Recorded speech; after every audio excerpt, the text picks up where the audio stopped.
नोकरी करणाऱ्यांसाठी महत्त्वाचे. जुनं सॅलरी बे खाते ताबडतोब बंद करा. माहिती जाणून घेण्यासाठी सबस्क्राईब बटणावर क्लिक करा आणि व्हिडिओला लाईक करा. तुम्ही नोकरी बदलली किंवा त्याच कंपनीने दुसऱ्या बँकेत तुमचे पगार खाते उघडले असेल, तर तुमचे जुने पगार खाते 3 ते 6 महिन्यात बचत खात्यात रूपांतरित होईल.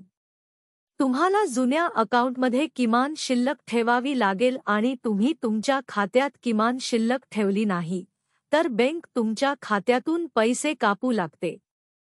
खात्यात किमान शिल्लक नसेल तर तुमचा बॅलन्स निगेटिव्ह होईल. खाते बंद करण्यासाठी शाखेत जाऊन फॉर्म भरा.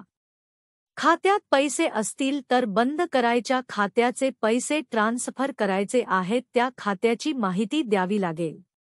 1 वर्षापेक्षा जास्त जुने खाते बंद करण्यासाठी कोणताही क्लोजर शुल्क आकारला जात नाही.